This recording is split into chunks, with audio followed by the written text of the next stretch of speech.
pessoal, tudo bem com vocês?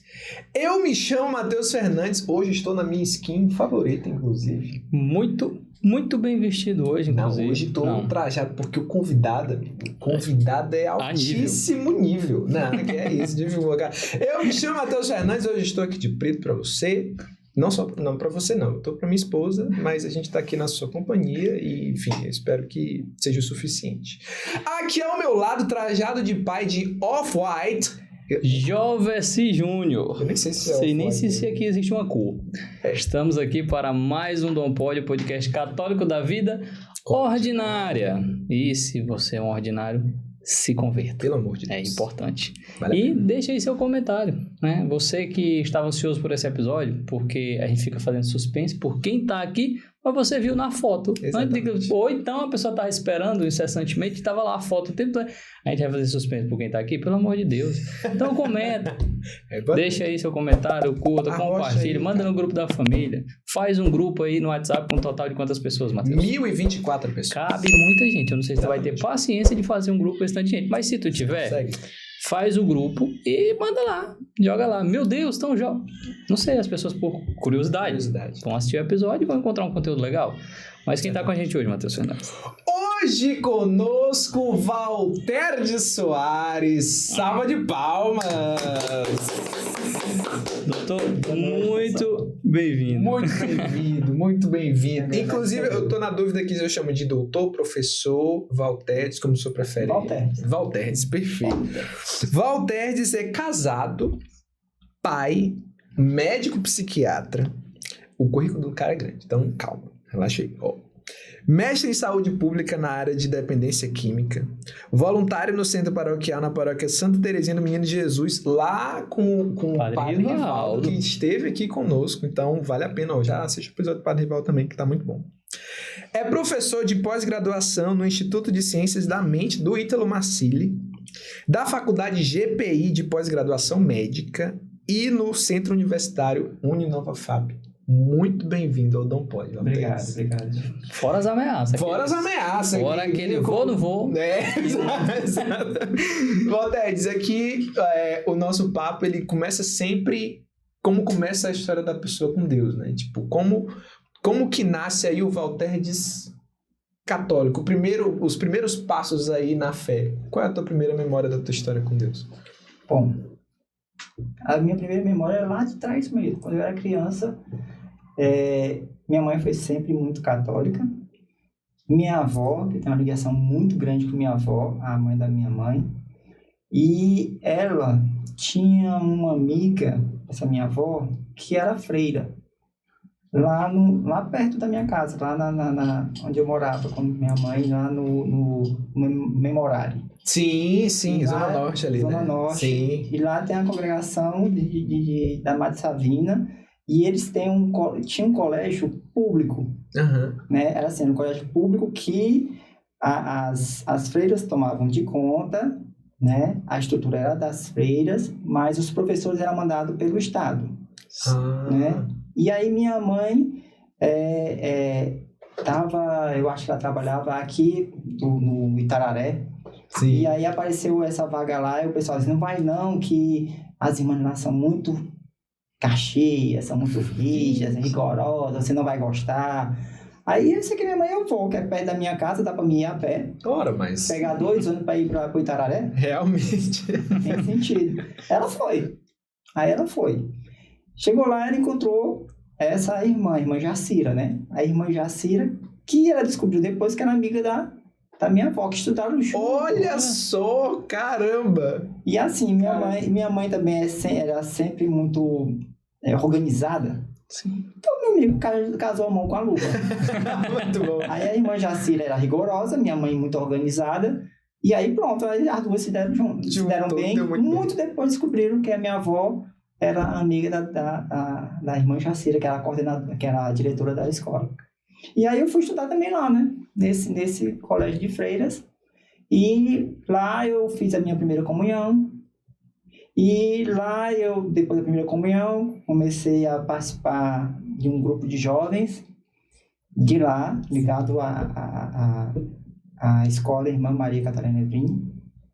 E fiz minha crisma. Aí quando eu fiz minha crisma, aí eu fiquei como um dos diretores do grupo de jovem, tudo. Aí foi bem legal. Foi muito bom a recordação que eu tenho dessa época, tanto da primeira comunhão como da crisma. Foi assim, eu sempre me lembro coisas boas. E assim, eu tenho na minha cabeça até os cânticos da missa. Caramba! Da primeira comunhão. Caramba, que legal! Os cânticos ainda tenho. E assim foi o que eu comecei. E aí, quando eu fiz vestibular, eu queria medicina, aí eu fiz vestibular aqui e no Ceará. E aí, passei no Ceará, não passei aqui. E aí, eu fui me embora pro Ceará.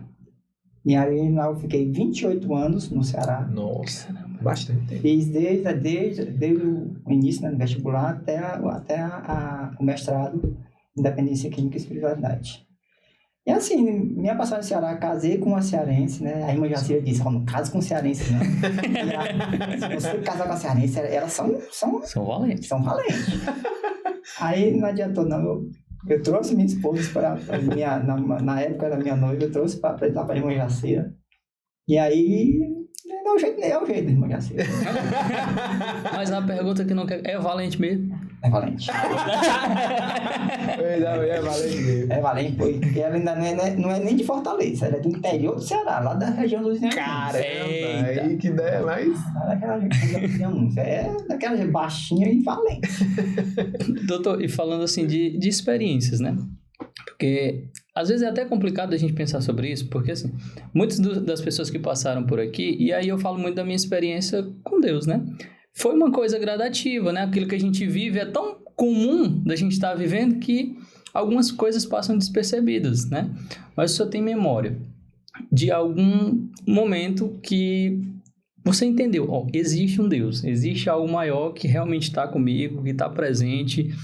Algum momento, seja lá na primeira Eucaristia, durante esse período até chegar ali à faculdade, tem algum momento especial na sua vida? Eu acho que, como eu falei, a missa da minha crisma, eu acho que foi muito impactante. A própria celebração da crisma. Nossa. Foi muito impactante. É tanto que eu tenho tudo gravado, sabe? Aí eu cheguei, depois que eu voltei, já tá com 3 anos e pouco, que eu voltei do Ceará. Eu fui lá assistir a missa lá onde eu fiz a crisma, né? Eu achei tão... Porque, assim, aquele ambiente acolhedor da igreja foi todo tirado, foi modernizado, sabe? Aí eu fiquei tão... E fora a expectativa que levou, né? Levou uma expectativa. Vou levar minha esposa pra assistir a missa lá.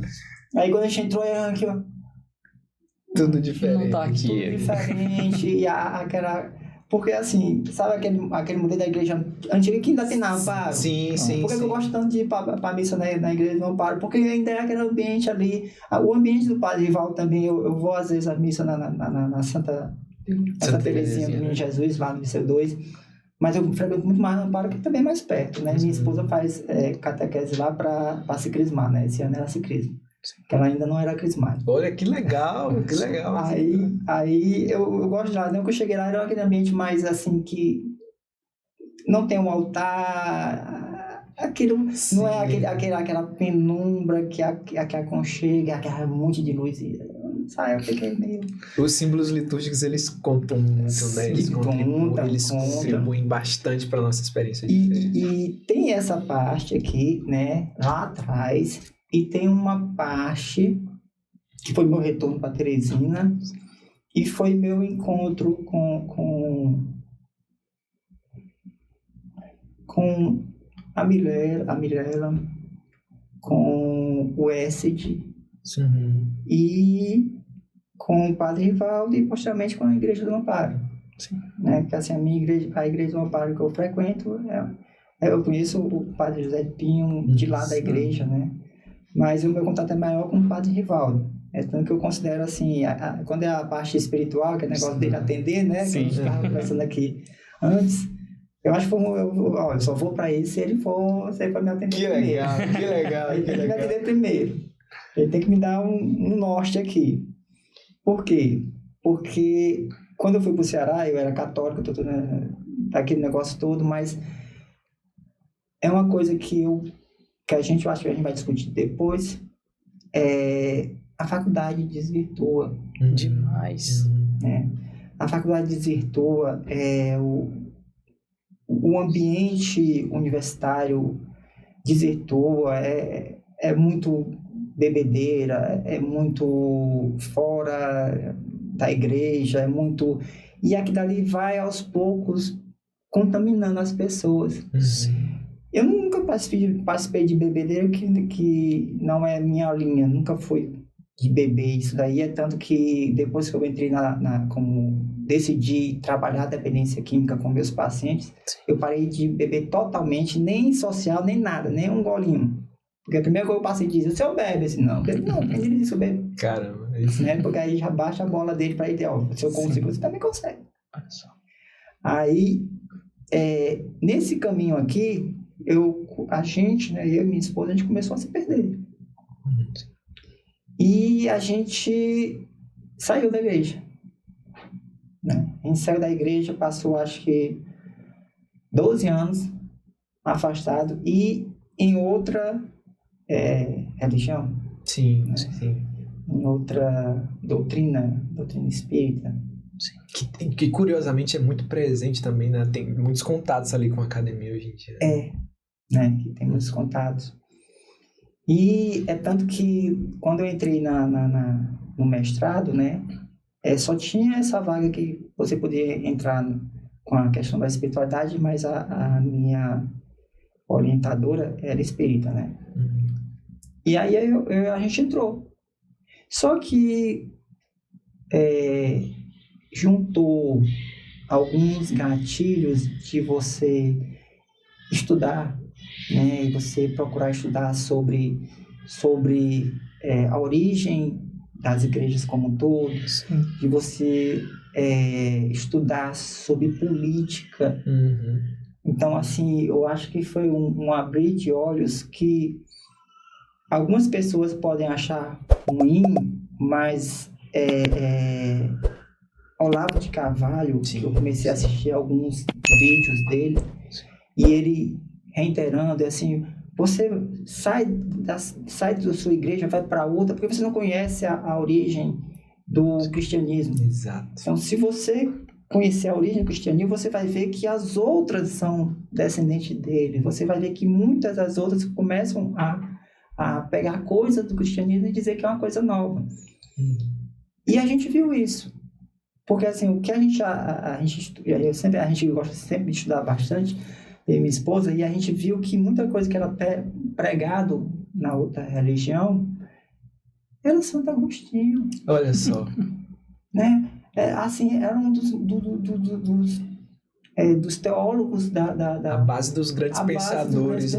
Assim, isso aqui não foi fulano que disse, foi Santo Agostinho lá atrás. Aí a gente, opa, peraí, então o negócio está diferente.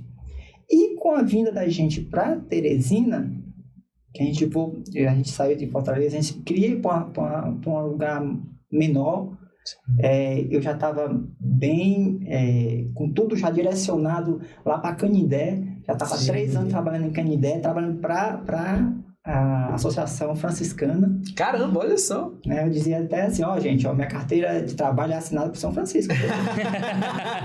Eu sou médico do CAPS. E o CAPS é da Associação Franciscana. Quem assina a carteira de trabalho do pessoal que trabalha no CAPS, eu, as psicólogas, todo mundo, é São Francisco. São Francisco. Então, vocês têm claro. Aí eu fiquei 3 anos lá e, assim, eu gostava muito de lá. Foi o melhor CAPS que eu já trabalhei. Melhor CAPS. Não, assim, não é porque da Associação Franciscana, eu acho que por ser da Associação Franciscana e não ter nenhum vínculo político, funciona. Sim. E conta também. Funciona. Exato. Por exemplo, pandemia. Pandemia, todos os CAPS, Ceará, qualquer lugar, estava fechando. Lá, a Associação Franciscana. Doutor, vem cá. Vamos fechar? Assim, se o senhor fechar, todo mundo vai para emergência e todo mundo vai pegar. Os pacientes que precisam tomar medicação, precisam de renovar a receita para se manter estáveis, eles vão ficar desestabilizados. E vão para onde? Para emergência. onde é que tem maior índice de contaminação? Aí. Na emergência. Mas aí, o senhor vai ficar atendendo no CAPS? Vou ficar atendendo no CAPS. A gente se protege. E aí a gente mantém os pacientes para eles não irem para a emergência. E assim a gente manteve o CAPS aberto durante toda a pandemia. Lá no Canindé. Né? A Sociedade Franciscana manteve, eu ia, psicólogo, todo mundo ia. A gente ia com máscara, com tudo, que é o que na época eu estava falando, né? A gente usava tudo.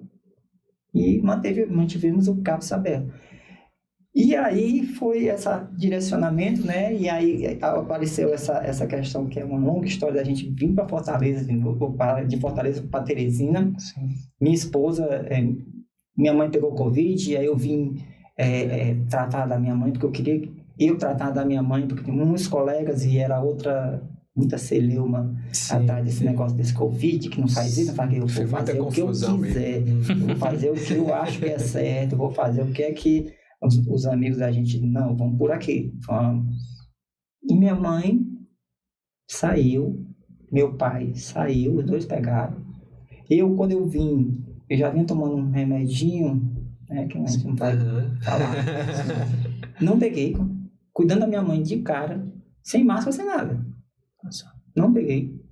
E cuidando deles dois. E aí, num belo dia, minha mãe olha assim, olha, depois que passou essa infecção dela toda, voltei para trabalhar no CAPS, no Ceará. Passei somente 10 dias aqui. Mas já saiu nos 10 dias. Aí ela olhou para mim e disse assim, não tá na hora de tu voltar, não. Caramba, aí eu, rapaz... Ela brigou com São Francisco mesmo. Não é? Aí eu disse, mas mãe, a gente tem a vida toda formada lá. Tem uns filhos que estão trabalhando, já estão estudando lá. É para mudar tudo. Na época eles tinham 14 e 13 anos. E aí tem a minha esposa, né, mãe? A Vilmara, não sei se ela vai querer vir, né? Ela quer, ela já falou comigo. Olha só. Ela já agenciou tudo antes nas periferias para depois. É uma mulher de negócios. Você entrou foi no Arapuca, bem. Se vocês já acertaram tudo, por que estão perguntando? É mera formalidade. Quem mais quer sou eu. Mas não, eu já falei com ela disse que vem. Mas, então tá, a gente vem. Né? Pronto, tá fechado. Caramba. Não vou fazer nada, né? Se as duas já arrumaram lá, eu vou dizer o quê? Muito bom. Não dizer nada. Então, bora. Aí a gente voltou. Aí quando a gente voltou, aí acabou de quebrar o vínculo com a outra religião, né? E aí a gente começou a frequentar o ESED, porque a gente não conhecia muita coisa. Perguntando para a Mira, me diz aí uma igreja que eu possa frequentar. Agora, uma igreja bem tradicional, bem conservadora, bem assim, eu posso ir no ESED, assim, vá no ESED, você vai gostar da missa de lá. Tá bom. Eu comecei a frequentar o ESED. Depois, frequentando o ESED, a minha esposa trabalhava no centro. Aí ela sempre saía ali enquanto ficava esperando o trabalho, ou então quando terminava o trabalho para pegar o menino na escola. Aí ela começou a assistir missa ali no centro, né? Aí assistiu missa na igreja São Benedito, na Praça Saraiva, e aí foi na Amparo. Aí chegou no Amparo, opa! É diferente, olha. É diferente lá. E aqui é diferente. É. Aí lá tem uma missa em latim, assim. Missa em latim.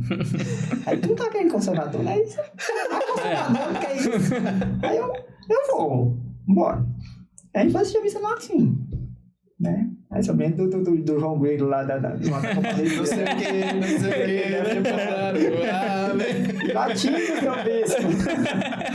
Aí a gente foi assistir a missa aí, achou, né? Aí achou, casou, aí tinha catequese pra fazer catecismo pra fazer crisma. Aí meu filho, que não era batizado, aí eu quero me batizar, mãe. Aí, ele decidiu. Foi. Caramba! Aí a minha esposa, eu quero me crismar também. Aí os dois foram para o catecismo.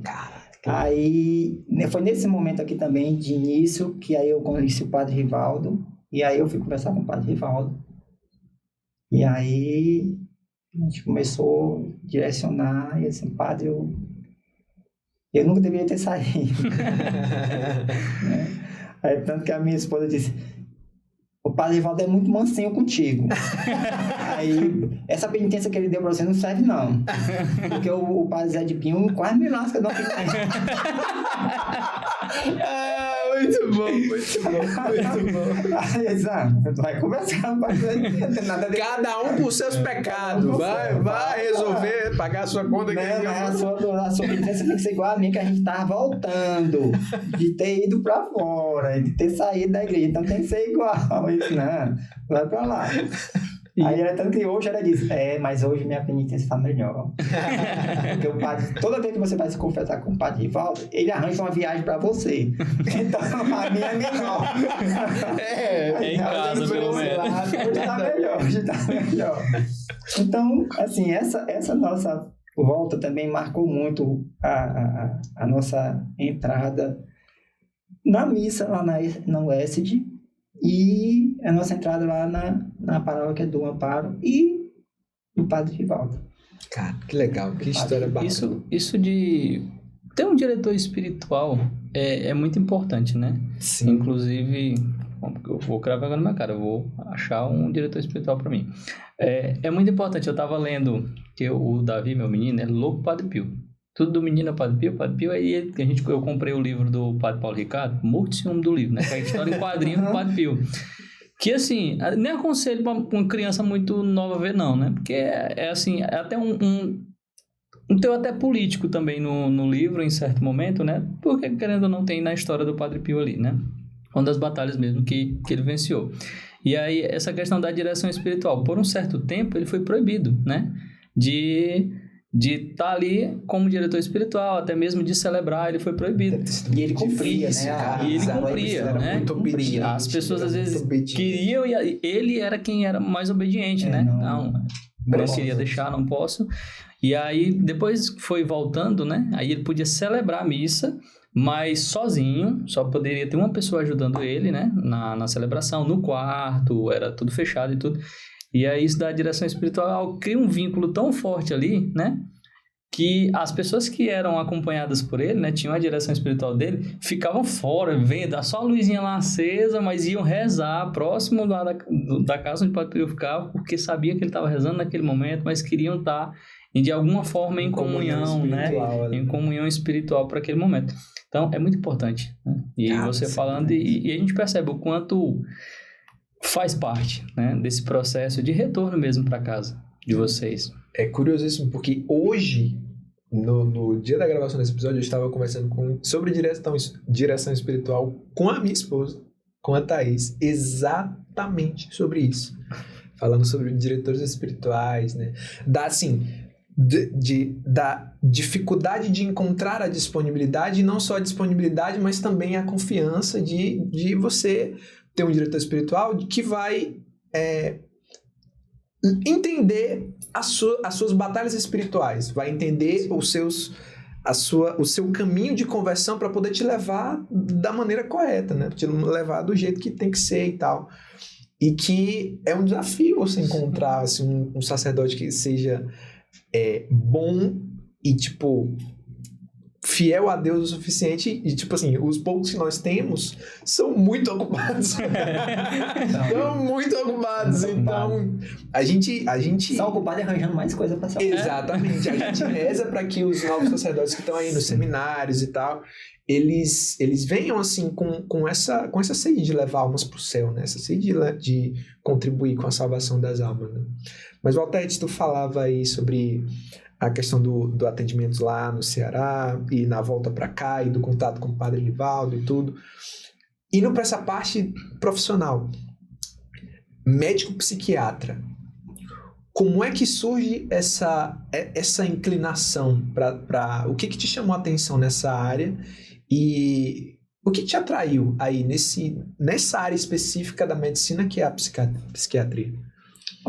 Eu gostava da disciplina, né, de psicologia médica, que eu tive na faculdade, no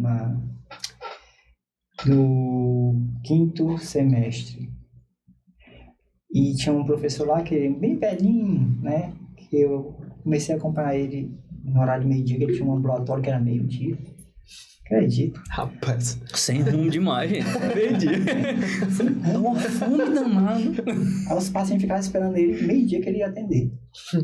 E aí, mas assim, era só mesmo porque eu gostava da disciplina. Sim. Mas eu achava interessante. Mas eu fiz minha faculdade toda direcionada para pediatria. Até o último instante, para eu sair formado, né? O último semestre, vamos dizer assim. 45 do segundo tempo. No último semestre eu desisti. Faltando o último semestre que eu fui fazer o meu estágio na pediatria. E aí eu não gostei do estágio. Porque, assim, eu tenho um defeito muito grande. Que eu acho que foi esse defeito que me fechou muitas entradas. E que também me levou para fora da igreja, que assim, acho que é um orgulho, um egoísmo, assim, de achar que tal residência não é boa o suficiente, e assim, eu não queria sair do Ceará, não queria ir para mais distante, queria fazer no Ceará, mas aí eu passei em todos os serviços de pediatria do Ceará e não gostei. É coisa mesmo que você olha hoje e diz assim, rapaz, tinha muito, né, você vê que é muito orgulhoso mesmo. E aí eu deixei. E aí eu fiquei no final da faculdade, assim, aí já nos acréscimos, né? Sim. Eu saí da faculdade dia 30 de novembro, dia 1º de dezembro eu estava assumindo uma unidade básica de saúde no meio do interior do sertão do Ceará. E, rapaz, pense num depressivo, né? Eu caí num quadro depressivo. Assim, quando foi dia 30 que eu terminei, aí no dia 21 de dezembro, a colação de grau. Todo mundo ali alegre, né, falando da colação de grau, e eu lá embaixo, né, e indo, né, levando, como todo mundo ainda faz hoje, né, Sim. Principalmente profissional da saúde, tá ali com uma coisa e não vai atrás. Caramba. E aí aquela coisa, aquele processo mental não fica ali, né, ele vai se agravando. Eu sei que resolveu mais ou menos, sem ir para ninguém, mas aí eu entrei numa residência de infecciosas, doenças infecto-contagiosas. Aí não, vou fazer residência. Entrei na residência infecto-contagiosa, e aí na residência infecto-contagiosa, outro episódio, e aí quando eu vi que minha esposa estava adoecendo por minha causa, e eu estava com pensamento suicida, né? Aí eu resolvi procurar tratamento. Aí abandonei a residência. Conseguiu por conta própria, tomou a decisão de procurar. Foi, mas eu só consegui por conta própria quando eu vi o sofrimento dela. Por mim não ia não. Sim. Por mim não ia não. Como todo profissional da saúde, eles deixam para a última hora. Quando não tem mais nada o que fazer. O meu start não fui eu, foi ela. Quando eu vi que ela estava sofrendo por mim, aí eu fui. E aí tive esse segundo episódio. Quando eu entrei aí eu saí, deixei a residência, né? Abandonei a residência, que é aquela especialização, né? Lá do infecto contagiosa, fiz 4 meses, eu acho. Aí fui para a residência de clínica médica. Passei, fiz prova de novo, passei para a clínica médica. Aí dessa vez a minha esposa já estava formada. Aí ela foi junto comigo. A gente passou em clínica médica. Quando deu lá pro 8º mês da clínica médica, eu não aguentei a pressão. Outro episódio. Aí caí de novo, abandonei a residência de novo. E aí já estava querendo largar, era tudo. Não era só a residência, não. Era largar tudo. E foi quando eu fui atrás de um tratamento, comecei a tomar medicação, comecei a fazer uma psicoterapia, mas muito ineficiente. Porque assim, é outra coisa que a gente fala muito.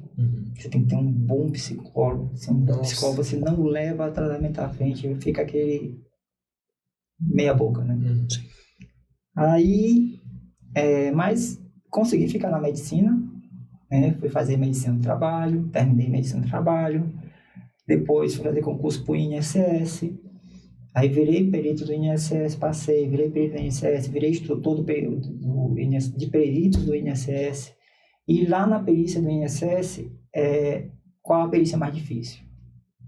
Psiquiatria. Então, quando falo em psiquiatria para perito, já fica... Vai dar um frio na espinha. Eita, e agora, o que é que eu faço? Porque ele fica totalmente na mão do relatório que ele recebe. Por não ter nenhum... Assim, a faculdade pelo menos hoje tem alguma... Eu acho que tem um treinamento melhor por causa das pessoas que estão ali dentro, né? Mas a nossa era um treinamento muito pouquinho. A minha psiquiatria de faculdade era muito pouquinho. Sim. E aí eu disse, rapaz, o que é que eu vou... Se essa é a pior perícia que a gente faz, eu tenho isso daqui, e eu queria entender mais sobre aquilo que eu tinha, e eu tinha que passar a instrução pericial, e quando chegava em psiquiatria, todo mundo ficava resistente, e também patinando sem querer. Aí assim, qualquer pessoa chegava com o atestado de um psiquiatra, os caras davam benefício sem nem fazer mais avaliação se era verdade, se não era. Sim. Né? E não tem um exame, né? Assim, eu quebrei o braço, me deu o raio-x mostrando o braço quebrado. Tá aqui o braço quebrado, tá aqui o cicatriz. Sim, né? Exatamente. Fiz a cirurgia, deixa eu ver a cicatriz. Sim. Tá aqui a cirurgia. Eu tô com uma placenta prévia, me deu ultrassom. Tá aqui. Então tem sempre um exame ali, né? Na psiquiatria não tem nada disso. É história. Só história. E aí eu disse, vou fazer. E aí eu comecei a montar na minha cabeça uma residência em psiquiatria. Por quê? Para você fazer a residência, tem que fazer prova de novo, entrar na residência, e a residência é dedicação praticamente exclusiva, manhã, tarde, noite. Recebe muito pouco mesmo. Né? Assim, na época que eu fiz, era um pouquinho mais que o salário mínimo. Caramba. Hoje está melhor. O pessoal fez umas greves aí, eles conseguiram melhor, né? Hoje está melhor. Mas na época era assim. E se eu fosse fazer residência em psiquiatria, eu tinha que deixar o INSS. E aí eu já estava com 2 filhos. Aí fica... Não dá pra pensar só em si. Aí eu tenho que bancar esse colégio desses 2 meninos. Curso de vida em Fortaleza é outra coisa que... Fortaleza é muito bom para visitar, para passear. Turista. Para quem mora lá, é doido. Porque até o trânsito não presta mais, cara. O trânsito a gente teve algumas propagandas realmente que é um negócio... 1 hora e meia pra você sair dentro de Fortaleza. Cara. Nossa. Sabe? Aí eu ia pra Canindé. Eu levava 1 hora pra sair de Fortaleza, de manhãzinha bem cedinho. Caramba. E levava 1 hora de Fortaleza pra Canindé. Ave Maria, gente. Já chegava cansado, chegava na hora de voltar. Bom, pois é, obrigado pessoal, tá na hora de voltar. Tchau. E aí, isso foi basicamente isso aqui que me levou. Aí eu montei uma residência na minha cabeça, que essa residência tem que ter muita prática, tem que ter muita teoria, Então, fui lá em São Paulo, fui fazer um curso de atualização em psiquiatria em São Paulo, né, pela Unifesp, pela USP, e fazia presencial e fazia online. Depois que eu terminei esse curso de atualização, estava tendo um curso lá no próprio CRM do Ceará, de atualização em psiquiatria, fiz esse curso também, 8 meses. E aí agora eu quero a prática. Aí como a psiquiatria ainda tem lá em Fortaleza muito campo aberto, por quê? Porque o governo paga muito pouco. Então ninguém quer vaga de CAPS. Sim. Como eu tinha o meu salário lá de 7-1, eu estava no INSS. Dava para usar como laboratório lá. Dava para usar. Aí eu, 7-1, eu ficava no INSS, 1 hora eu saía, e aí peguei um CAPS. Aí ficava até 7 horas da noite no CAPS. Aí peguei 2 anos de CAPS geral, depois peguei 4 anos de CAPS de álcool e drogas. Com esses 2 e esses 4 anos aqui, eu disse, eu já tinha um currículo montando um trabalho, indo para congresso, que negócio em psiquiatria. Aí eu fui no hospital mental de lá, né? Rapaz, a vaga da emergência de vocês tem um monte de buraco. Deixa eu pegar uma vaga dessa daí. Tá cheio de buraco, então tá precisando de médico. Aí eu já tenho experiência em psiquiatria, já passei 2 anos em CAPS geral, 4 anos em CAPS AD. Aí, tá bom, vamos ver se tu aguenta. Entrei no... Nem gosta de um desafio, né? Aí entrei na emergência, menino. Quando eu entrei na emergência, aí apareceu um monte de outras escalas, me dê. E aí apareceu para ser o médico da unidade de desintoxicação do hospital, me dê. Aí apareceu vaga para ser o médico responsável pelo hospital dia de dependência química, que eu gostava, né? Me dê. Aí apareceu vaga na enfermaria de psiquiatria geral. Aí eu pego também.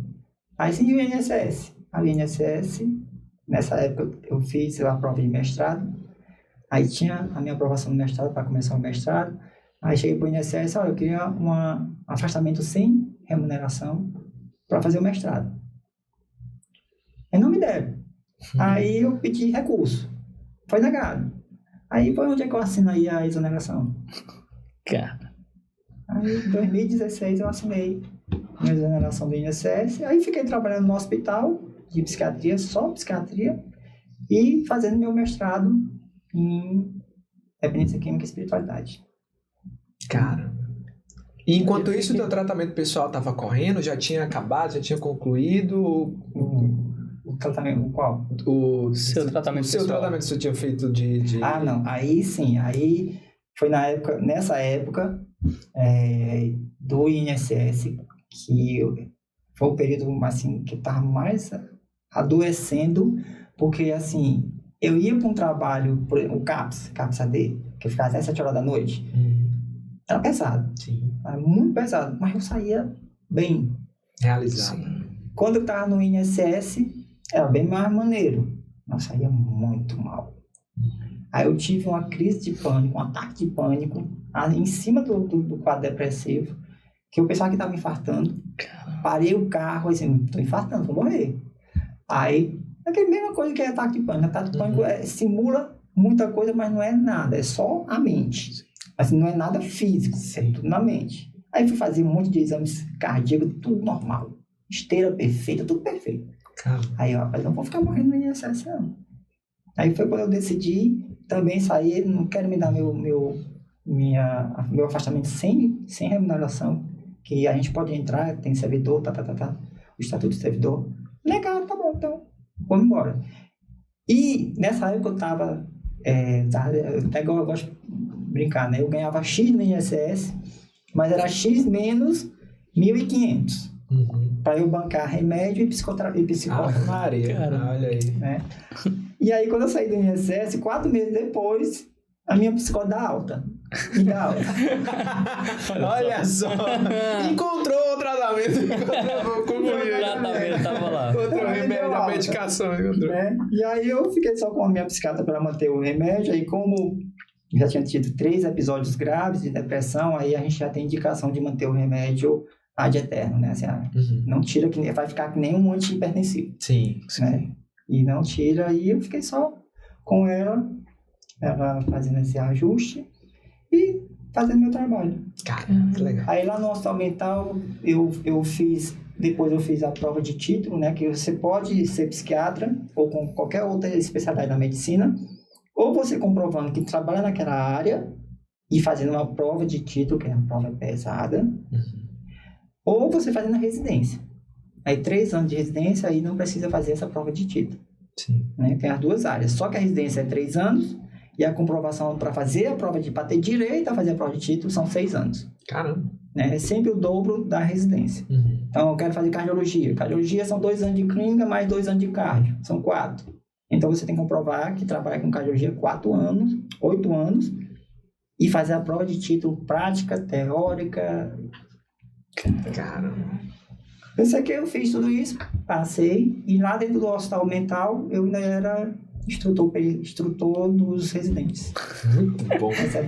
Muito bom. Achou pouco, aí ele foi... Muito bom. Doutor, nesse trabalho, né, que você teve ali no mestrado de dependência química e espiritualidade, né? Fiquei muito curioso, porque assim, a saúde mental, ela está cada dia mais presente dentro das discussões da igreja. A gente tem visto que está cada dia mais presente. E aí, quando a gente vê dependência química e espiritualidade, eu fiquei curioso para entender essa ligação, né? Como é que a gente pode entender, né, esse complemento e essa ligação de um com o outro?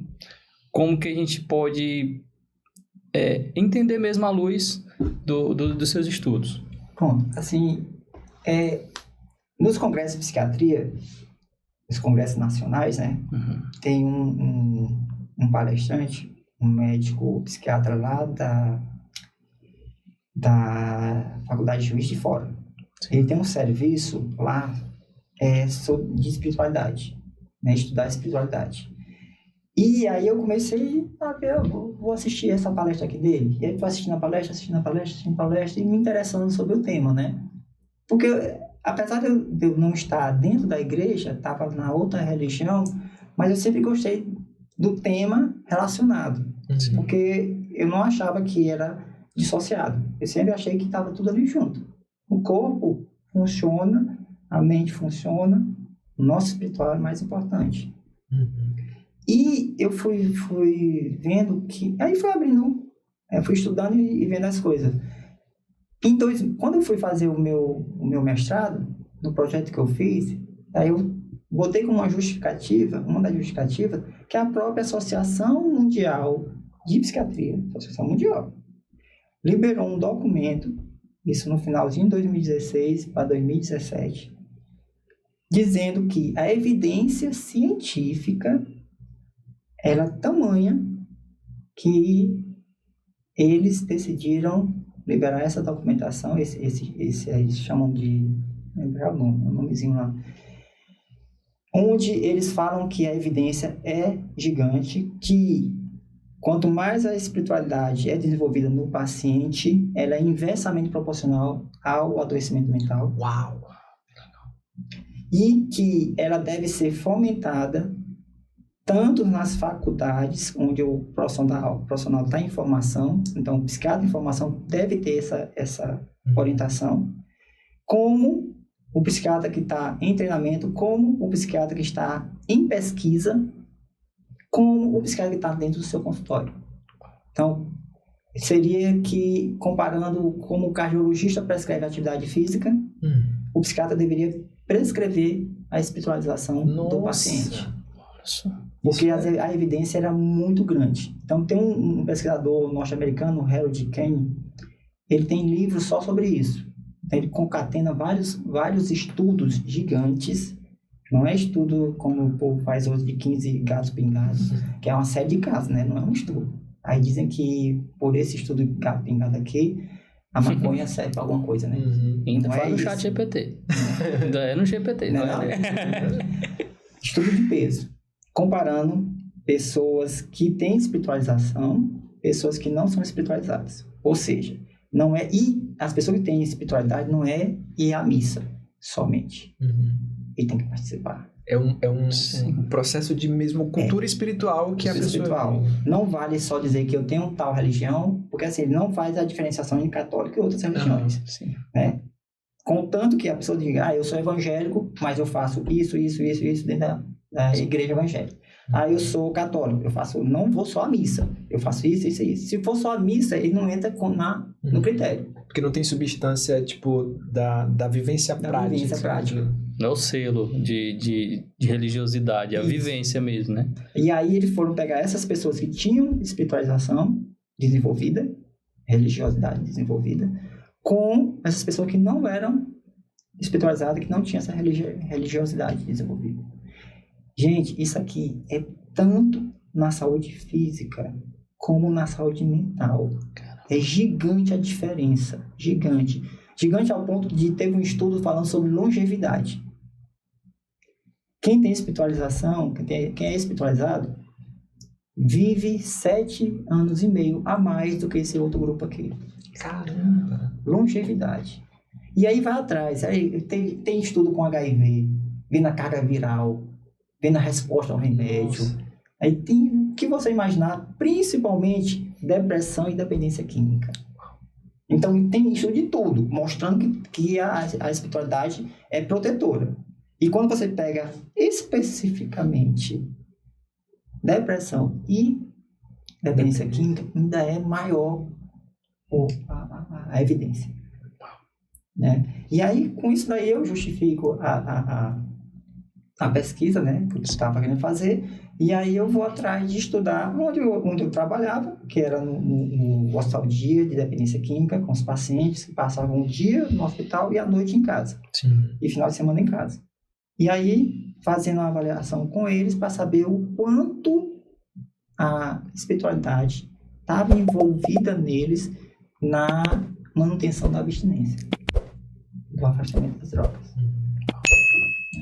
Então, essa foi o teor da pesquisa. Eu fico te ouvindo falar sobre os argumentos e tal, e aí a minha cabeça fica assim, meu Deus do céu, por que as pessoas pisam tanto em ovos quando se fala de psicologia, psiquiatria, quando entra nesse campo da espiritualidade? Porque há pouco, tipo assim, a gente conversava com os amigos e a gente falava sobre, na ocasião tinha uma acadêmica de psicologia, né? E ela falava, estava nos últimos anos de formação, e ela falava sobre o receio dela de, caramba, eu fico receosa de exercer a minha fé ali no meio profissional, porque às vezes é muito mal visto na academia, é muito mal visto, nem tanto entre os pacientes, mas entre os profissionais que são da área ali e tal.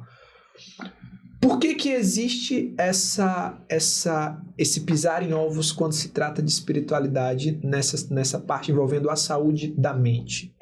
Olha só, eu vejo alguns professores, alguns colegas falando, não misture, isso não é espiritualidade não, porque para chegar na espiritualidade, a gente entra em outro viés que não pode ser misturado, que é a política.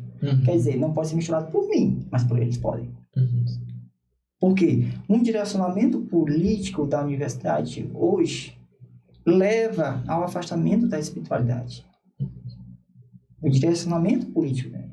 Então você tem um direcionamento político hoje que te leva para longe da espiritualidade e te leva para atitudes contra a espiritualidade, como usar drogas dizendo que é remédio, aborto, dizendo que é legal, que todo mundo tem direito a isso, direito àquilo outro, ao direito do seu corpo, aí vai, toda aquela questão que a gente já conhece por aí. Então você chega na faculdade, você encontra isso. E assim, é triste, porque assim, eu me formei em 1998, aí eu fui fazer meu mestrado em 2016, ou seja, faz de uns anos, né? Um tempinho. Aí você chega lá e vê o que era antes e o que está ali agora. Porque era tipo assim, os professores dizendo que, olha, nós estamos aqui falando de drogas pesadas. Aí, maconha não é droga pesada. Cara, meu objeto de estudo é droga. Aí a pessoa olha para mim, aí fica, não, mas é droga pesada, viu, Valteste? Não é maconha, não é droga leve como a maconha, não. Aí eu ficava calado, né? Que eu não ia discutir com o professor lá, né? Ficava na minha calada ali, mas nós só fomentando as coisas na minha cabeça, né? Porque você via as pessoas fumando dentro do ali. É intervalo, aí não consegue passar para trás das pessoas fumando. Né? Como se fosse uma coisa normal. E olha só, a droga altera tua percepção. A droga altera a tua área mais nobre do cérebro, que é o teu córtex pré-frontal, que é responsável pelas funções executivas, de planejamento, de tomada de decisão, de controle inibitório. Se eu sei que eu não vou invadir um sinal vermelho, é porque meu controle inibitório, se você invadir, você vai ser responsabilizado no mínimo por uma multa, mas você pode matar e você pode morrer. Então não invade. Então eu tenho um freio, que é o meu controle inibitório, que está nessa áreazinha. E aí a droga altera isso. Quando altera isso, fica solto. Aí começa a achar que não, isso aqui é tudo numa boa, isso aqui não é isso que você está falando, porque o pensamento já foi. Sim. E não tem a cultura do estudo, né? Porque é outra coisa que a gente perdeu muito. Eu vejo isso na própria medicina, onde eu dou aula. O professor não quer estudar mais por livro. quer resumo, quer apostila, quer não sei o quê. Assim, gente, não é aí não. A gente conversou exatamente esse assunto, se não me engano, com o Padre Igor, lá atrás, temporada passada, porque o Padre Igor também, padre de academia e tudo, inteligentíssimo e tudo, e a gente fez esse questionamento para ele, né, de como parece que, de alguma maneira, a academia brigou com a igreja e as pessoas pareceram perder o ímpeto de buscar a verdade das coisas. Tipo, estudar a verdade, estudar para descobrir o que é. Estudar para descobrir de onde vem, estudar para descobrir como resolver, né? Parece que ficou uma coisa meio... Vamos descobrir a verdade. Não interessa, porque a verdade agora eu posso fazer como eu quiser. Ela é relativa. Exato. Descobrir a minha verdade. Até onde o meu argumento é sustentado. Que eu quero ouvir, né? Até onde o meu argumento é sustentado e a partir dali não é mais meu objeto de estudo. Eu não vou mais porque ali o meu argumento está sob ameaça de ser ali ele não quer mais misturar. Exato. A fé com... E aí sai, né? Cara. Aí expulsa a espiritualidade, expulsa, como eu falo para os pacientes não, a família dos pacientes de dependência química. Tiraram os oratórios das casas e colocaram um estante de cachaça, de uísque, de vodka, de alguma coisa lá, aquelas cachaças misturadas com cobra, escorpião, aranha, tem medo, genipapo, caju. A menor é a do caju. A menorzinha é do caju. É a do caju. O resto tudo tem. Então tiraram os oratórios e colocaram isso. Aí como é que uma pessoa que está em dependência química, tentando se segurar para não usar uma droga, vai passando em casa e tá lá. Facinho. Ou então a geladeira cheia de cerveja pro final de semana com futebol, né? Que é outra coisa que é difícil. Até eu botar um adendo aqui, o pessoal acha muito que dependência química não dá em nada, dependência química não adianta você tratar, que o paciente recai, que etc, que não tem tratamento, lá. O problema é que o tratamento é difícil, porque exige da família e do paciente um monte de coisinhas que a família não quer fazer. Um comprometimento geral. Quando diz assim, olha, se você não quer, você quer que seu filho se livre dessa dependência, você tem que tirar todo o álcool de dentro de casa. Ah, mas meu marido gosta de assistir futebol bebendo uma. Tem que tirar. Não, mas ele não é dependente. Mas tem que tirar. Tá no ambiente. E o dependente, ele basta ver, sentir o cheiro, isso tudo já desencadeia fissura, vontade de usar. É pelos sentidos. Sim. E aí você tá dentro de casa. Aí você tem as armadilhas que tem no mundo lá fora. E tu vai botar as armadilhas dentro de casa. Que teria que ser o lugar mais seguro para ele. Aí ele recai. Aí fica nesse negócio que recai, volta. Mas é porque não faz direitinho, né? Porque é difícil. Nossa. O senhor falava também sobre já ter sido questionado, talvez por paciente, não sei se foi, sobre, mas o senhor bebe, né? E você disse que não bebe. Foi até por conta disso, né? Que você deixou de beber ou nunca bebeu? Não, eu bebia. Sim, eu bebi, sim, mas assim, eu acho que assim, a única vez que eu exagerei em bebida foi na formatura da minha esposa, não na minha. Sim. Na minha eu não exagerei, eu bebi normal, mas tava inteiro. Sim. Na da minha esposa. Parece que assim, eu fui querer comemorar na dela, eu não comemorei. Ela que diz isso, né? Ela que diz isso. Como é que tu faz um negócio dele? Aí realmente, né, aí eu exagerei, né? Tanto que ela que foi dirigindo o carro e tudo, que não estava em condições de dirigir isso. E depois disso, né, quando a gente casou, aí a gente foi fazer psiquiatria, que negócio todo, a minha trajetória na psiquiatria, comecei a trabalhar com álcool e drogas. Aí quando eu comecei a trabalhar com álcool e drogas, aí eu... como é que eu vou mandar alguém parar de beber? Aí ele olha pra mim, eu sou bebe também. Aí eu fiquei imaginando aquilo ali, né? Aí tava aí um amigo dizendo que, olha, você é responsável pela epidemia de álcool. Como assim? Explica. Você não bebe?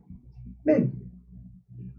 Então você está tá comprando, dando dinheiro, injetando dinheiro na Ambev, que produz a bebida. Então, você está pagando para aquele outro ficar dependente. A responsabilidade é sua também. Financiando a dependência dos outros. Se você não ficar dependente para financiar a sua própria dependência, você está financiando a dependência dos outros. Você está financiando o adoecimento da sociedade. Caramba. Aí tu quer trabalhar nisso e tu quer financiar dos outros? Aí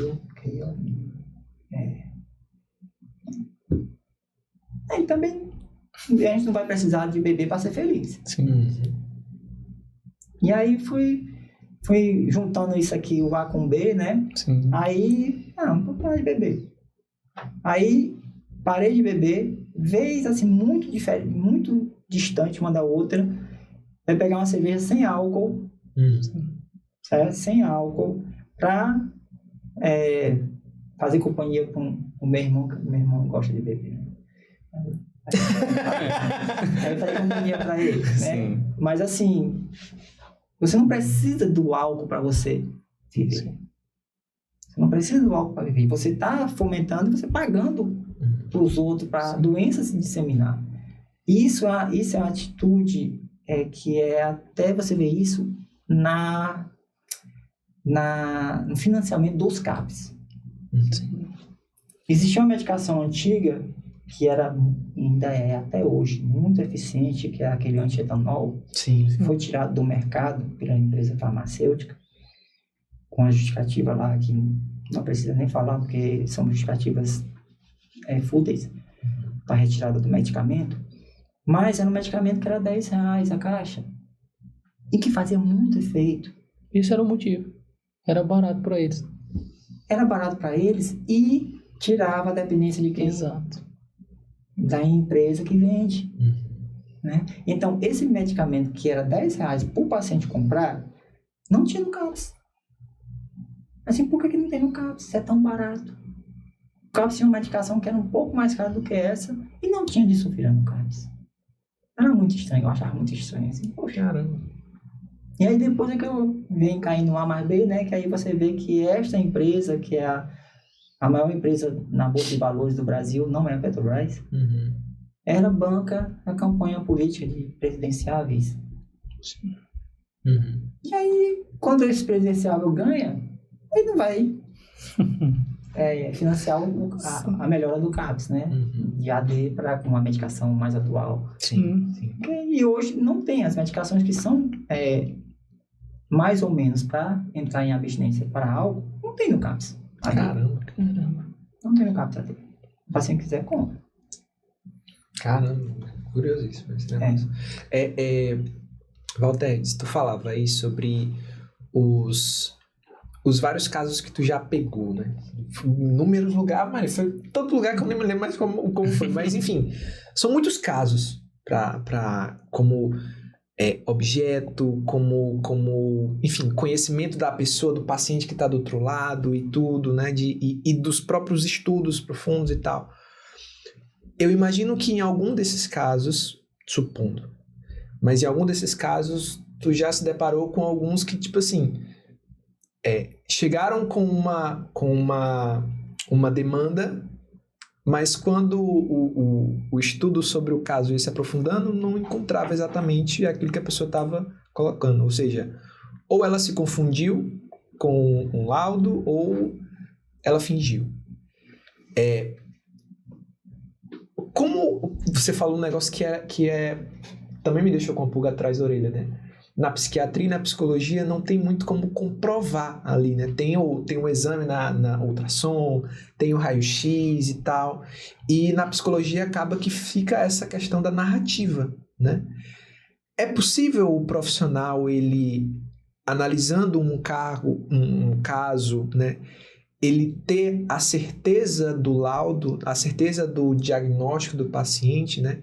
Como é que ele pode se proteger dos pacientes, por exemplo, que fingem sintomas? Porque hoje em dia é fácil você pesquisar uma síndrome tal. Quais são os sintomas aqui na internet? Isso. E a pessoa chegar no consultório e eventualmente fingir alguns desses, né? Alguns desses sintomas, e aí o profissional vai lá e pá, é isso, tal. Como que o profissional pode se proteger disso? E, claro, olhando para aqueles profissionais que verdadeiramente se comprometem com a profissão e com o paciente, né? E, do outro lado, também, como que a família também pode ajudar nesses casos, né? Não se desesperar, observar o que precisa ser observado. Como que a gente pode olhar para os casos, enfim, para esses casos que eu citei para você? Isso é bem interessante. Assim, porque eu tenho medicina legal e perícia médica, né? Eu tenho especialização em medicina legal. E aí é um assunto que eu pego muito com meus alunos, né? Porque eles não têm formação nenhuma, saem da faculdade sem nada de medicina legal. E aí a gente fala em medicina legal e pensa que é sair fazendo necrópsia em cadáver. Eu, pelo menos, pensava. Acabei de quebrar. Mas eu imagino que é algo muito legal. A medicina legal é isso também.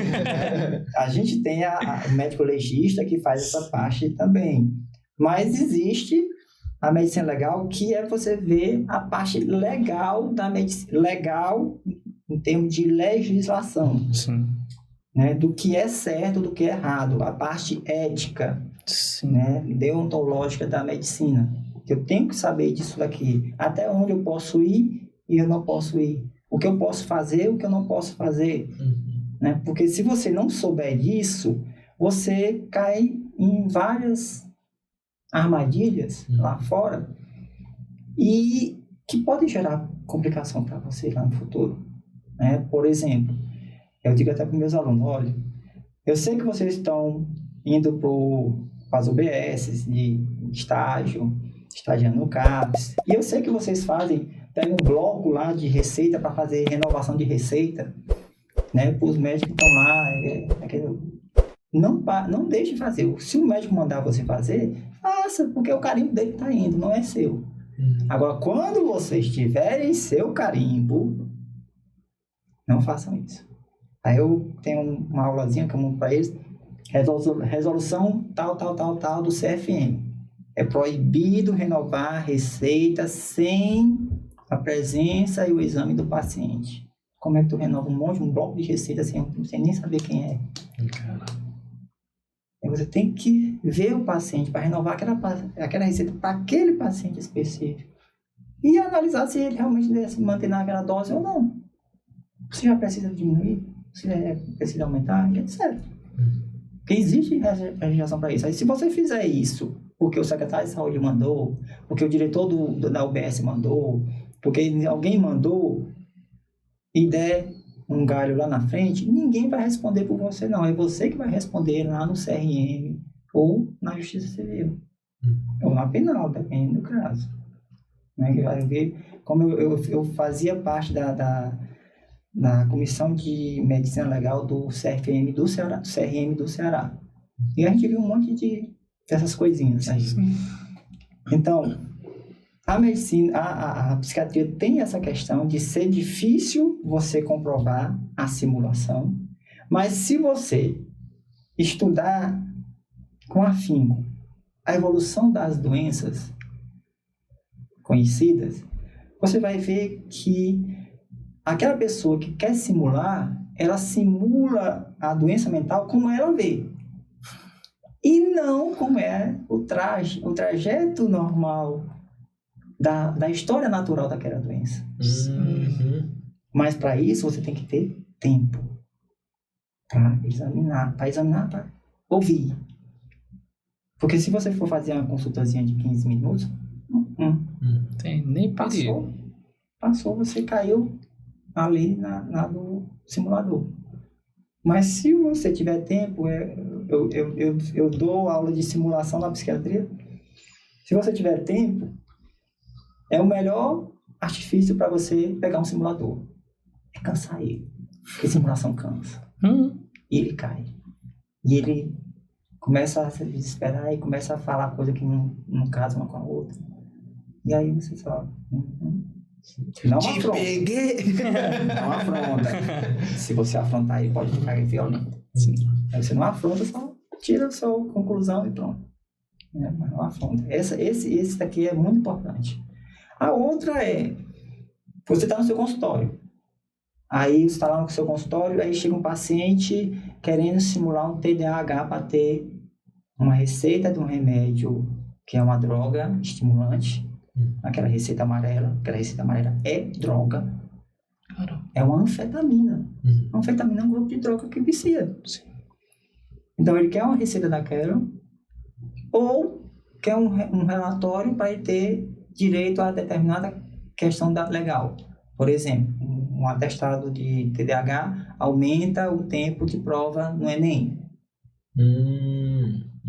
Entendeu? Então, tudo isso aqui, ele pode chegar no teu consultório. Aí fica complicado tu ir bater de frente. Sim. Mas tem estratégias. Como assim? Se a pessoa tem TDAH, ou, como é bem mais comum, autismo, chegar dizendo que quer um laudo de autismo, e isso não foi diagnosticado lá na infância, porque isso é um transtorno da infância. Tinha que estar presente na infância. Sim. E vai percorrer. A gente chama que é um transtorno do neurodesenvolvimento. Então, se é neurodesenvolvimento, está lá, ele nasceu com isso. Ele não é adquirido. Ele não é adquirido. Momento, né? Se ele passou pela infância sem diagnóstico, alguns casos leves podem passar? Podem. E agora, só na idade de início da adolescência, início da idade adulta, finalzinho da adolescência, 18, 17, 21 anos, é que ele quer diagnosticar isso? Problema nenhum, não. A gente faz uma bateria com avaliação neuropsicológica completa, que são de 8 a 10 consultas com um neuropsicólogo, que ele não vai perguntar se você tem isso, se você tem isso, se você tem isso, não. Ele vai testar. Entendeu? Ele vai testar e retestar com testes diferentes, para que se você tiver visto aquele teste e ter decorado a resposta, ele testa de novo com outro teste. E aí te dá um relatório de 10, 15 laudas, com todos os testes feitos, e aí tu tira se realmente a pessoa tem um déficit de atenção, com hiperatividade, ou se realmente é só... Só sem vergonha mesmo. Aí você faz isso. Aí, desse jeito, você não entra em atrito com a pessoa, nem com a pessoa que está dizendo que tem autismo, nem a pessoa que está dizendo que tem TDAH. Aí você faz o teste e é um teste realmente que comprova. Alguns colegas dizem que a gente quem faz isso, pedir esse teste, está delegando o diagnóstico a outro profissional que não é o psiquiatra. Mas assim, rapaz, eu não estou delegando nada a ninguém, eu estou pedindo para ele fazer uma coisa que eu não tenho tempo para eu fazer. Porque se eu fosse fazer teste neuropsicológico, eu ia passar o quê? São 10 horas com um paciente só. Caramba. Aí o neuropsicólogo faz isso com uma maestria maior do que a minha. Então, por que eu não vou usar isso que ele faz? Faça e me dê o relatório. E a gente decide junto se ele tem isso ou não. E aí sai com o maior nível de certeza que realmente aquilo é aquilo. Você dá o relatório completo para a pessoa. Uma relação de humildade e de comprometimento com o resultado, né? Comprometimento com o resultado. E aqueles que são realmente doentes vão ter o seu relatório, sim. Aqueles que estavam ali prejudicando os que estão doentes, porque no momento que você simula, a pessoa que está ali fica chateada, né? Fica chateada. E aí ele já vai atender outro paciente com aquela chateação dentro dele. Desconfiança. É como eu falava no INSS para os peritos, olha, tenha cuidado, quando você pega o primeiro paciente da sua manhã, da sua tarde, um simulador, todas as outras perícias daquele dia estão comprometidas. Porque você vai ficar chateado, ficar com raiva, você vai ficar... Aí você tem que ver isso aqui, que aquele outro está entrando, não tem nada a ver com a primeira consulta. Né? Mas isso é difícil, o ser humano. Não é máquina, né? Não é máquina. Exato. Do lado da família, convém que a família ali se mobilize a tirar as conclusões ou não? Não, vamos ver aqui até onde vai e aí a gente vai atrás de saber. Qual é o melhor direcionamento que a gente pode dar para a família? Sim. Não, a família ia atrás de saber o que o paciente tem desde os primeiros sinais. Os primeiros sinais. Os primeiros sinais. Em criança mesmo, os primeiros sinais. Não, vou atrás. Agora vá atrás para saber. Porque algumas pessoas já vão atrás para pegar o laudo. Que eles dizem pegar o laudo, né? Entre aspas. Um relatório médico. Não é assim. Primeiro tem que saber se é, né? Para depois você fazer o relatório. Aí as pessoas pensam que é só chegar lá e dizer que é e ter, né? Porque, infelizmente... Como a gente fala, o distanciamento da religião faz com que aqueles erros muito cogitados dentro da nosso direcionamento, do nosso evangelho, se torne um erro besta lá fora e o pessoal começa a fazer. Minha vizinha tem um laudo que o filho dela é autista, ela recebe uma bolsa por isso. Eu também vou atrás.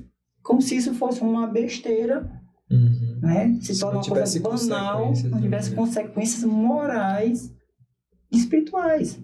Só que está tão banalizado que é como o casamento hoje. O pessoal acha que o casamento é banalizado. Não, eu vou casar, se não der certo, separa. Como assim? Né? Então, se banalizou tudo. Eu vou ter relação lá e se engravidar, tomar pílula no dia seguinte. Como assim? Simples. Sim. A pessoa chega no consultório, ela tomou pílula no dia seguinte, eu tomei, acho que umas 7 vezes. 7 vezes. Aí é formalizado como se fosse uma coisa normal. Sim. E aí, como quando você afasta a sociedade da igreja, aí isso começa a acontecer. E isso daqui vai minando tudo aquilo. Você já viu um texto? Eu não me lembro qual é o padre. Foi minha esposa que me mostrou. Que perguntaram para Iá se ela fosse o demônio, como é que ela faria para destruir a humanidade. Eu acho que eu já cheguei a ver isso aí. Rapaz, tudo que tá acontecendo hoje. Caramba. Tudo que tá acontecendo hoje, eu começava a minar o orgulho, descartar as coisas da religião, dizendo que são coisas retrógradas, etc, etc. Você normatizar o que é errado, né? Partir para cima da separação da humanidade em vários eixos diferentes. Sim, cara. Sim. Aí eu olhei assim, cara, não, alguém disse para IA que isso está acontecendo hoje. Pegou as reportagens da Globo assim, saiu botou. Botou lá tudo. Mas eu achei muito interessante. Caramba, e qual que estava acontecendo? Agora, eu tô falando de experiências, né? Vividas. Eu não sei nem se a gente pode explorar esse lado, mas assim, teve alguma experiência, seja durante as vivências mesmo no CAPS, ou alguma experiência que o senhor entendeu como a intervenção divina mesmo, né? E aí, nesse período aí, depois que o senhor retornou para a Igreja Católica, ou até antes mesmo, né? Porque a espiritualidade sempre esteve presente, né? Teve algum momento que marcou, assim, que teve a presença divina também no tratamento, no aconselhamento, nessa... Olha, vou tentar aqui me lembrar, eu sempre me lembro de um caso que é o Fábio. O Fábio, que ele era usuário de crack, começou com cannabis, maconha, cocaína e se afundou no crack. Ele me dizendo que começou, que em uma semana ele gastou 20 mil reais. Nossa. Em crack. E ele era dono de um depósito de construção, né? De matéria de construção. Ele detonou todo o depósito. Tudo. E ele me marcou muito porque a abstinência dele, ele decidiu entrar em abstinência pela situação que ele estava, né? Que não tinha mais nada, e estava vivendo com a mãe dele brigando com ele direto, e ele era meio explosivo, não aguentava brigar, depois ficava com sentimento de culpa. Sim. E ele vinculou tudo isso à religiosidade, a religião, que ele voltou para a religião, estava frequentando a religião. Sim. E estava trabalhando na igreja e estava conseguindo ir nesse âmbito, né? E depois ele começou a emagrecer. Aí descobriu que era uma diabetes, mas a diabetes não explicava tudo. Descobriu que era um câncer de pulmão. Caramba. E ele veio a falecer por esse câncer de pulmão, né? Aí eu fiquei assim, né? A espiritualidade, ele conseguiu se redimir, conseguiu sair da dependência, conseguiu fazer um trabalho na igreja, E foi descansar, né? Sim. E foi descansar. Assim, depois de ter passado por tudo isso. Que, assim, a história dele era bem... Ele tinha feito muito porcaria de uso de droga. Sim. E, assim, eu ficava muito comovido com a história dele. E em termos do meu lado, quando eu entrei na psiquiatria, que eu comecei a ver que tem essa parte espiritual, que aí eu fui atrás dos artigos e tudo, eu tenho uma folhinha, que tanto no meu consultório particular como no consultório com os alunos na faculdade, o paciente sai com aqueles pilares do tratamento. E um dos pilares é a espiritualidade. Aí os alunos, mas se ele não tiver espiritualidade, se ele for ateu, eu digo para ele, o senhor está sem um dos pilares mais importantes. Pode ser que o tratamento dê certo, pode ser que não. Se o senhor for atrás de uma espiritualização, é bem mais fácil o tratamento ser eficaz. Eu sempre coloco isso para o paciente. Né? Mas Excelente. Valteres, para a gente encerrar o nosso papo aqui, né? A gente falou muito do campo do profissional e do espiritual e como que essas coisas elas se complementam, né? E se complementam evidentemente, como você colocou aqui, né? Algumas evidências científicas que são irrefutáveis. Só que agora aí nas academias, nas faculdades, nas universidades, tem muitos desses estudantes que eu perguntei antes, meio assustados, que de repente entram na faculdade com uma carga espiritual, uma carga religiosa, uma coisa de família ali, e vê na academia um ambiente que separa um pouco dessas coisas, acaba forçando ele a se distanciar disso em prol do profissional, né? E através dos seus materiais de estudo mostram que não precisa ser esse o caminho, né? Quanto à experiência, né, com todos esses anos aí de clínica, de estudos, de casos e tal, o que tu poderia dizer para esses alunos, os seus e tantos outros alunos que estão aí, principalmente na parte de psicologia, no pessoal que está na medicina já enveredando já para psiquiatria também, para encorajá-los a fortalecer os seus lados espirituais, fortalecer seu comprometimento com a fé, e que isso não vai de uma maneira alguma atrapalhar o lado profissional deles, a evolução profissional deles, né? O comprometimento com os estudos, com a verdade, né? Em suas profissões. O que você poderia dizer para essas pessoas? Eu acho que a família, né? Eles e a família. Primeiro a família, para não deixar, né? Tentar manter a vigilância, né? Para não deixar as coisas desandarem. Sim. Porque você pode notar que o aluno, o meu filho está indo para a faculdade, está com um comportamento estranho, ele não está querendo mais ir para a missa. Ser forte, ser viril nesse momento, né? E dizer assim, olha, você está aqui na minha casa, você vai fazer as coisinhas vai continuar como vai fazer sempre. Vamos para a missa, vamos fazer isso, vamos fazer aquilo. Manter ele ali sob as rédeas, né? Para não deixar ele ser sugado. A mercê, né? A mercê. Né? A mercê da faculdade, da universidade. O outro é a própria pessoa, né? Se assim, ele continuar estudando, mas não só estudando o que tem na faculdade. Não é só aquilo que o professor está dizendo. Então, você pode questionar o professor. Ali não está a verdade absoluta.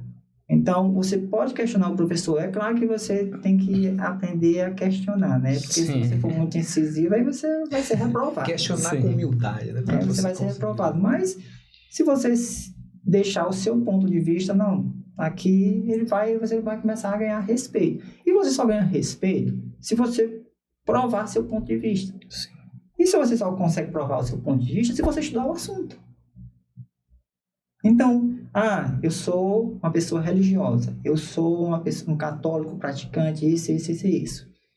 Aí vem alguém, isso é besteira tua, é só em fantasia da tua cabeça, assim, vamos aqui. Você quer dialogar sobre isso?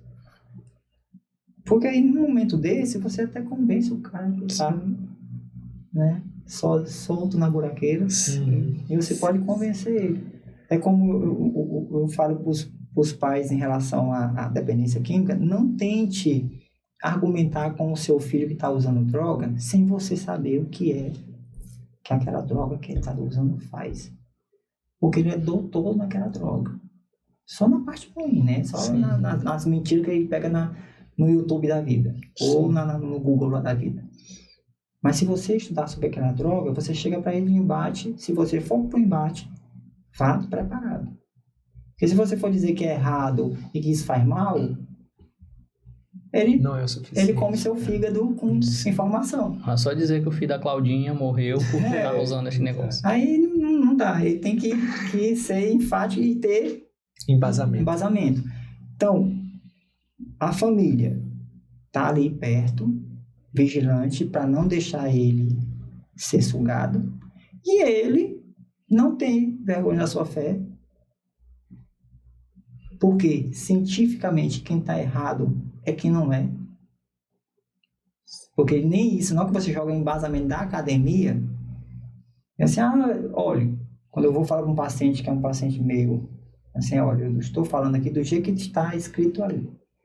Aí está escrito, o senhor pode entrar em qualquer Google da vida e botar lá, depressão, dependência química e espiritualidade, depressão e espiritualidade, transtorno bipolar e espiritualidade, né? Bote o que o senhor quiser aí e o senhor vê o tanto de artigo que tem referente a isso, mostrando que isso daqui é protetor.